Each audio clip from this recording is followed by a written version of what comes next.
हाँ, तो एक बार फिर से स्वागत है आप सभी का हमारे YouTube चैनल शिक्षक मैथ्स में। तो इस वाले वीडियो लेक्चर में आपको हम कक्षा 12 गणित अध्याय 3 जो आपका है मैट्रिक्स, इसे हिंदी में बात करें तो आव्यूह कहते हैं।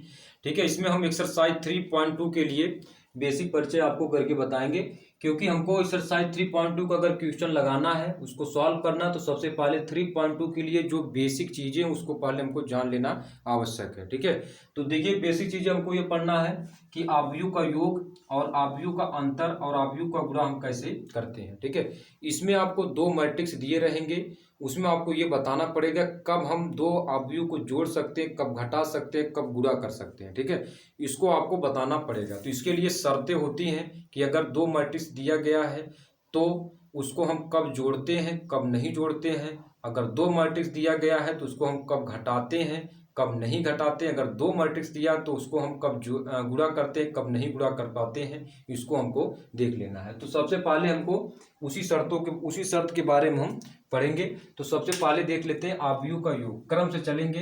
पहला हमारे पास क्या है, आव्यूह का योग। ठीक है, कि हम अगर हमारे पास दो मैट्रिक्स हैं तो कब हम आव्यूह का योग निकाल पाएंगे, कब नहीं निकाल पाएंगे, इसको देख लेते हैं। तो मान लेते हैं कि हमारे पास एक मैट्रिक्स ए है, वो आपका कुछ इस तरीके से है, ए आई जे के फॉर्म में है। समझ में आ रहा है? फॉर्म का मतलब आप समझ गए होंगे कि जो मैट्रिक्स लिखा जाता है वो हमेशा बड़े कोष्ठक में लिखा जाता है, जिसमें ए आपका क्या है, आव्यूह ए की क्या है, एलिमेंट्स है, आई पंक्ति है, जे आपका क्या है, स्तंभ है। दूसरा आपका मैट्रिक्स बी है, दूसरा मैट्रिक्स आपका क्या है, बी है, वो आपका बी आई जे के फॉर्म में है। जो मैट्रिक्स होता है हमेशा बड़े कोष्ठक में लिखा जाता है, और जो स्मॉल बी है वो मैट्रिक्स बी का एलिमेंट्स है, आई पंक्ति है, जे आपका स्तंभ है। तो इतने मतलब दो चीजें आपको दिया रहेगा, मैट्रिक्स है वो मैट्रिक्स बी दिया रहेगा। समझ में आ रहा है? तो अगर आपसे कोई पूछे कि चलिए आप ए और बी का योगफल याद कीजिए, ठीक है, तो ए प्लस बी तब परिभाषित होगा जब, यहां लिख लो, ए प्लस बी का योग कर पाना तब संभव होगा जब ए की यानी मैट्रिक्स ए की क्रम या कोटि, क्रम या कोटि बराबर किसके हो, बी के क्रम या कोटि के बराबर हो, बी के क्रम या कोटि के बराबर हो। यानी ए प्लस बी का योग कर पाना तभी हमारे लिए संभव होगा जब मैट्रिक्स ए की क्रम या कोटि बराबर मैट्रिक्स बी के क्रम या कोटि के बराबर होनी चाहिए। जैसे मान लेते हैं मैट्रिक्स ए बराबर हमारे पास क्या है, 1 2 3 और 4 है, और मैट्रिक्स बी बराबर हमारे पास है 4 7 8 और उसके बाद 9। ठीक है, आपसे कोई पूछे चलिए आप ए प्लस बी करके बताइए, क्या करना हमको, ए प्लस बी का योग करना है। तो ए प्लस बी का योग हम तब निकाल पाएंगे, इसके लिए हमारे पास शर्तें होती हैं। शर्त ये है, ए की क्रम या कोटि बराबर होनी चाहिए, बी के क्रम या कोटि के बराबर होनी चाहिए। तो अब ये देख लेते हैं कि जो मैट्रिक्स ए है ये किस ऑर्डर का है। ठीक है, यानी इसकी क्रम या कोटि क्या है।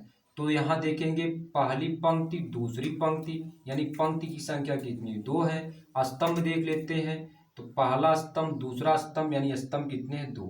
यानी जो मैट्रिक्स ए है वो आपका किस ऑर्डर का है, 2 गुणे 2 ऑर्डर का है। किस ऑर्डर का है, 2 गुणे 2 ऑर्डर का है। ठीक है, अब इसमें देख लेते हैं पहली पंक्ति दूसरी पंक्ति यानी 2 पंक्ति है, पहला स्तंभ दूसरा स्तंभ कितना है, 2 स्तंभ है। तो आप ये देख लेते हैं कि इसमें जो आपका मैट्रिक्स ए का जो ऑर्डर है, यानी ये आपका मैट्रिक्स किस ऑर्डर का है, 2 गुणे 2 ऑर्डर का है।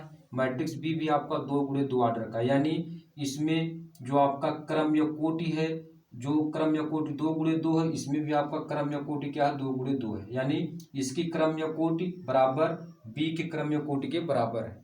तो ए प्लस बी का योग कर पाना हमारे लिए संभव होगा। अगर ये 2 गुणे 2 होता, ये 2 गुणे 3 होता, तब नहीं कर पाएंगे। समझ में आ रहा है? तो अब यहाँ से आपको समझ लेना कि ए प्लस बी का योग हम तब करते हैं जब ए की क्रम या कोटि बराबर क्या हो, बी की क्रम या कोटि के बराबर होनी चाहिए। तो ए प्लस बी का योग हम कैसे निकालते हैं, संगत अवयव को आपस में जोड़ते हैं। जैसे 1 प्लस 4 कर देंगे, ठीक है, 2 प्लस 7 कर देंगे, और 1 का 4 में, 2 का 7 में, 3 का 8 में, 3 प्लस 8 कर देंगे, और 4 प्लस 9 कर देंगे। अब इनका हम टोटल योग कर लेते हैं, तो हमारे पास 4 1 5 हो जाएगा, 7 2 9, 8 3 11 हो जाएगा, 9 4 कितना होगा, 13। ठीक है, तो इस तरीके से हमारे पास ए प्लस बी का योग आ जाएगा और इस ए प्लस बी का जो मैट्रिक्स आएगा वो भी आपका 2 × 2 आर्डर का ही आएगा। जिस प्रकार का हमारे पास आर्डर होगा, ए और बी जिस प्रकार के आर्डर होंगे उसी प्रकार का ए प्लस बी का योग भी आ जाएगा। ए और बी का आर्डर जो था 2 × 2 आर्डर का था, तो ए प्लस बी का हमारे पास जो रिजल्ट आया वो 2 × 2 आर्डर का ही आएगा। क्यों? क्योंकि ए और बी का योग कर पाना तभी हमारे लिए संभव है जब ए और बी की क्रम या कोटि बराबर हो। समझ में आ रहा है? इस तरीके से आएगा। तो देख लीजिए, आव्यूह का योग हमने आपको बता दिया है कि आव्यूह का योग हमारे पास 2 मैट्रिक्स दिए गए हैं, तो आव्यूह का योग हम कब कर पाएंगे, कब नहीं कर पाएंगे। समझ में आ रहा है? इसमें से अगर 2 × 2 ये हो और ये 2 × 3 या 3 × 4 का होता तब ये नहीं कर पाते, यानी ए प्लस बी का योग कर पाना हमारे लिए संभव नहीं होता है। अब हम इसमें आव्यूह का अंतर करके बताते हैं। सेम प्रक्रिया यही है, प्लस की जगह केवल माइनस होगा और प्रक्रिया आपका वही है। समझ में आ रहा है? तो इस तरीके से इसको रहने देते हैं, रब करने के लिए इसको रब कर देते हैं क्योंकि इसमें हमको ए माइनस बी निकालना पड़ेगा। तो अब दूसरे वाले पर आप लोग सीखेंगे।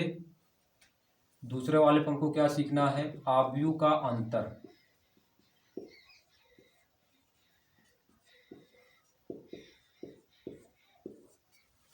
आप हेडिंग करेंगे आव्यूह का अंतर कैसे निकालते हैं। ठीक है, तो ये मान लीजिए हमारे पास मैट्रिक्स ए का फॉर्म ये है, मैट्रिक्स बी का फॉर्म इस तरीके से है।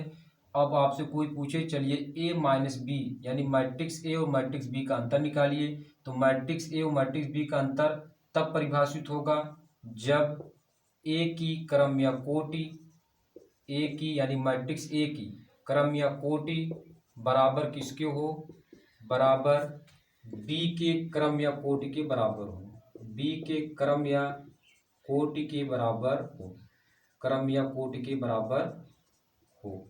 समझ में आ रहा नहीं है? यानी A minus B, matrix A matrix B का अंतर हम तभी निकाल सकते हैं जब ए की क्रम या कोटि बराबर बी के क्रम या कोटि के बराबर हो। जैसे हमारे पास मैट्रिक्स ए है, ये आपका 2 है, 8 है, 7 और 5 है। ठीक है, बी हमारे पास है 3, 8, 4 और 5, इस तरीके से आपका दिया है। ठीक है, तो आपसे कोई पूछे चलिए ए माइनस बी करके बताइए, तो ए माइनस बी हम तभी कर पाएंगे जब ये ए और बी की क्रम या कोटि, मैट्रिक्स ए और मैट्रिक्स बी की क्रम या कोटि बराबर होनी चाहिए।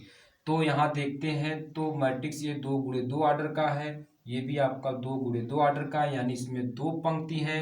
ये जो क्षैतिज होते हैं उसे पंक्ति बोलते हैं, जो स्तंभ होते हैं, जो इसे खड़ी ऊर्ध्वाधर होते हैं उसे हम क्या बोलते हैं, स्तंभ बोलते हैं। इधर भी 2 पंक्ति और 2 स्तंभ है। ठीक है, 2 × 2 आर्डर का है। तो ए माइनस बी का अंतर कैसे निकालते हैं, यानी संगत अवयव को घटा देंगे और जोड़ने पर हम क्या करते हैं, जोड़ देते हैं। तो 2 - 3 हो जाएगा, 8 - 8 हो जाएगा, 7 - 4 हो जाएगा और 5 - 5 हो जाएगा। तो इनका अंतर का जो रिजल्ट आएगा, 2 - 3 -3 में से 2 घटाएंगे तो -1, 8 में से 8 0, 7 में से 4 3, 5 में से 5 कितना होगा, 0। तो ए माइनस बी आपका कुछ इस तरीके से आ जाएगा और इसकी जो क्रम कोटि होगी वो भी आपकी समान होगी, 2 × 2 आर्डर का ही होगा। ठीक है, तो इस तरीके से आपको समझ में आ गया होगा कि आव्यूह का अंतर हम कब कर पाते हैं, कब नहीं कर पाते हैं, आव्यूह का योग हम कब कर पाते हैं, कब नहीं कर पाते हैं। समझ में आ रहा है? अब इसके बाद समझेंगे आपका क्या है, तीसरे पॉइंट पर आपका क्या है, आव्यूह का गुणा। ठीक है, आव्यूह का गुणा के बारे में करेंगे कि आव्यूह का गुणा हम कब निकाल पाते हैं, कब नहीं निकाल पाते हैं, इसको देख लेते हैं। इसमें निकाल पाना ना निकाल पाने की बातें नहीं है, क्योंकि इसमें हमको कंडीशन ये है, कुछ कंडीशन होती हैं। हम सभी परिस्थितियों में आव्यूह का गुणा कर पाएंगे, बशर्ते उसमें कुछ कंडीशन होती है, उसको हम फॉलो अगर ये कर रहे, मतलब जो फॉलो करेगा कंडीशन का, तो हम आव्यूह का गुणा कर पाएंगे। तो सबसे पहले इसको रब कर देते हैं। ठीक है, अब इसके बाद आप इसमें देखेंगे आव्यूह का गुणा।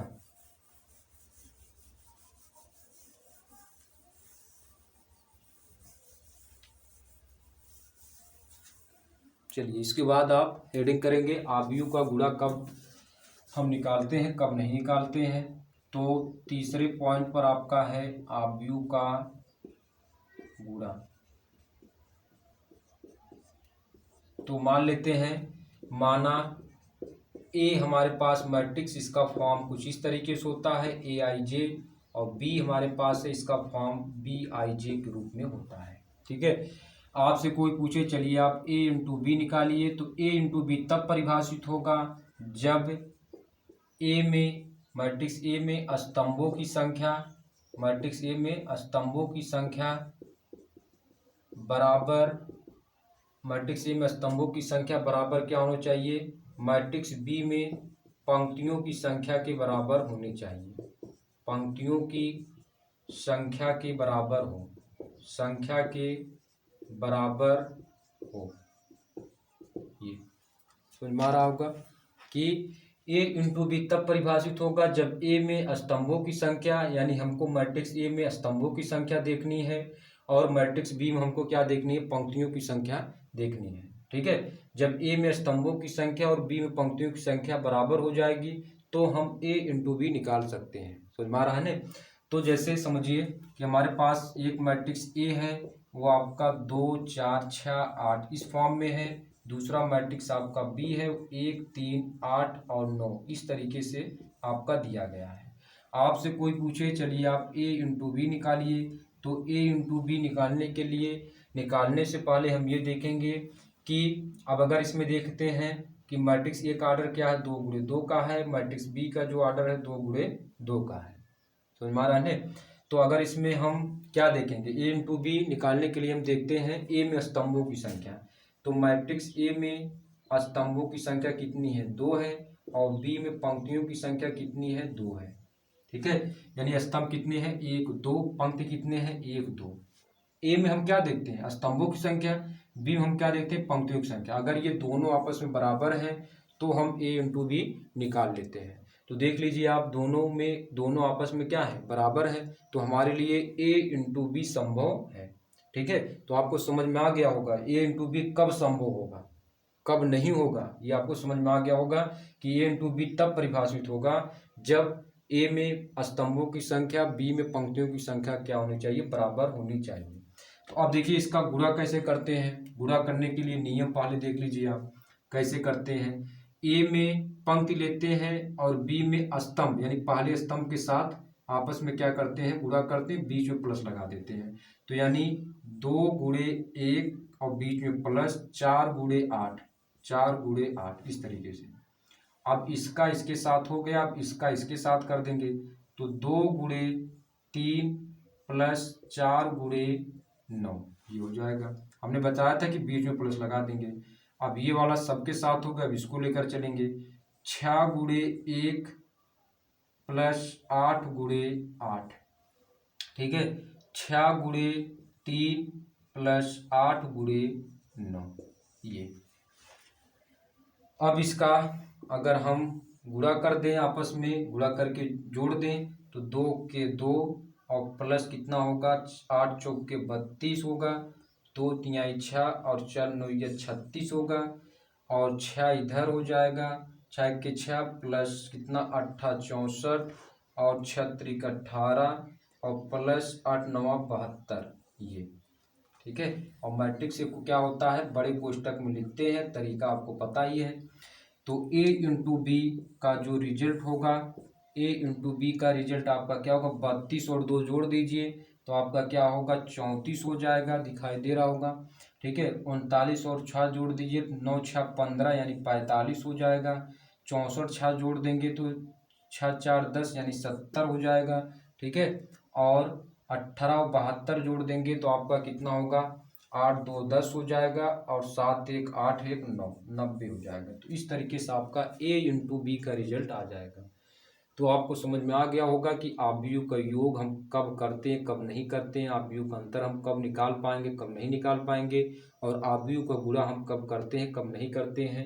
ठीक है, इस तरीके से हम इसको समझ लेते हैं, क्योंकि इसको आपको जानना आवश्यक है अगर आपको एक्सरसाइज 3.2 का क्वेश्चन सॉल्व करना है।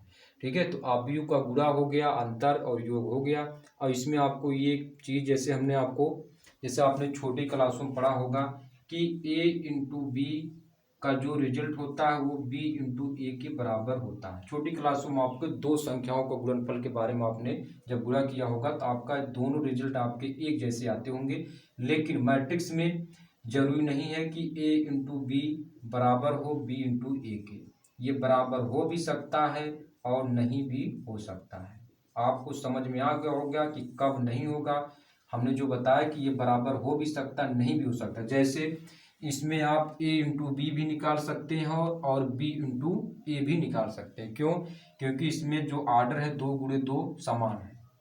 ठीक है, अगर इसमें से एक भी आर्डर इधर उधर मतलब अब हमको क्या देखना है, ए में हमको पंक्ति की संख्या, ए में स्तंभों की संख्या देखना है और बी में हमको क्या देखना है, आपका पंक्तियों की संख्या देखना है। तो हमारा है अगर इसमें स्तंभ की संख्या गड़बड़ हो गई तो हमारा इसमें स्तंभ की संख्या गड़बड़ हो गई, तब हमारे पास ए इंटू बी का रिजल्ट बी इंटू ए के बराबर नहीं आएगा। तो हमारा तो आपको समझ में आ गया होगा कि A into B is not equal to B into A. हो भी सकता है और नहीं भी हो सकता है।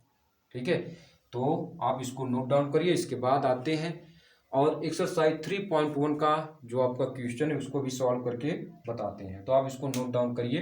तो हमने आपको एक्सरसाइज 3.2 के लिए केवल आपका इतना ही बेसिक कॉन्सेप्ट था, अवयव का योग, अंतर और गुणा कैसे निकालते हैं, समझ में आ रहा है। तो आप इसको नोट डाउन करिए। इसके बाद आते हैं एक्सरसाइज 3.1 के क्वेश्चन को भी सॉल्व करके बताते हैं।